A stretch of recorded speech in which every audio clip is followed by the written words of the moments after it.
referring to Randy, but yeah, close enough. Before school and after school. Love my UW, keep it intact. I love my UW, and that's a fact.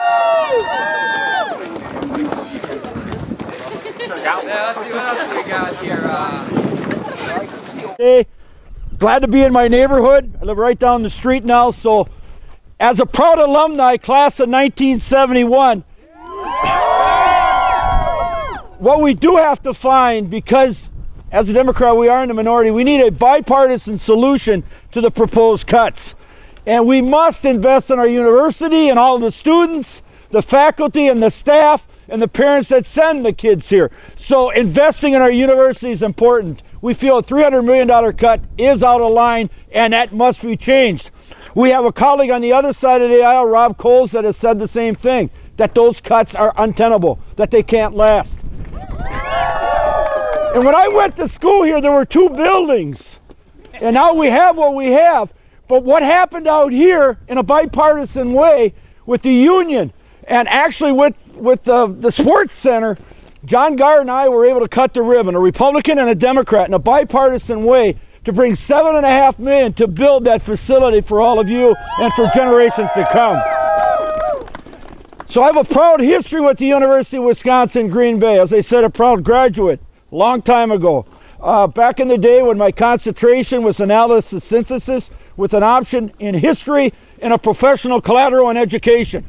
The good part was I could never transfer because nobody knew what that meant. But the Wisconsin idea has been talked a lot about, has a long, remarkable history in this state. In essence, the Wisconsin idea is the notion that the boundaries of the university are the boundaries of the state. The University of Wisconsin campuses were never intended to be an enclave for the elites. And the vision of the early presidents of the university was always focused on giving back to the community, from the creation of institutes for teachers. And as a graduate, a GB, and an educator, I got my teaching degree from here as well. Plus the establishment of the experimental farms, to the building of the U.S. Forest Products Lab, to the founding of the UW Extension. And back in 1966, when I went to school, over on Dector Avenue, which is now the elementary school for Ann Sullivan, that was where the extension was. So I'm a graduate of the 2-year and the 4-year university. The importance of the extension. Time after time, decade after decade, the leaders of the University of Wisconsin system have sought ways to share expertise and wisdom of the citizens of this state to build our economy and educate a workforce that has been the envy of everyone in our country. Policies that became the foundation of many of the social reforms that were adopted by the nation throughout the first half of the 20th century can be traced back to ideas that were fostered at the University of Wisconsin. Social programs which have lifted millions out of poverty, established standards for safe workplaces and healthy environments for raising young families. This Wisconsin idea is the principle that universities should improve people's lives and their lives beyond the classroom. It spans UW-Madison's teaching, its research, its outreach, and public service. And just a few of the projects which involve the university locally, the Wisconsin Office for Rural Health, with helped address the medical needs for rural areas throughout the state.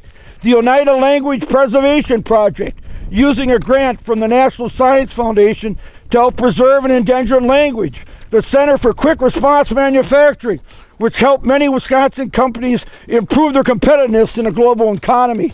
And investing in the University of Wisconsin system, Green Bay included, if it is estimated on the $1.2 billion invested by the state currently, it will drop to $900 million. The return on that investment is something like $15 billion, which is absolutely essential to grow our state's economy. Sadly, the state no longer seems to want to invest in the future. The governor has proposed a cut to the UW system for over $300 million. And to note, that would mean the state funding for UWGB would only be at 15%. The rest is through tuition and all of that, but 15% only. The decision to scale back on investing in our future comes at a time when we are trying to create good paying jobs and when we are trying to attract innovative companies to grow and expand within the state. The types of companies that have already been attracted to Wisconsin for its well-trained and educated workforce. No longer investing in that kind of future is just not right. We don't have to look very far to see how things could happen in Minnesota, where they have decided to spend millions more on higher education than they were in 2010. We're going the other way. Minnesota is spending more. Of course, they have a $2 billion surplus. We're sitting at a deficit of about $2 billion. So one example, 10 years ago, Minnesota and Wisconsin had nearly an equal number of health and education jobs. As of November, Minnesota now has 74,000 more. These are the kind of jobs that provide a quality living wage while providing services that make the lives of residents better and more productive. That is a sound investment in the future. Yet, we don't have to look to the west to see how things are being done differently. Here in Green Bay, sadly, UWGB could face up to $8 million in cuts over the next 2 years.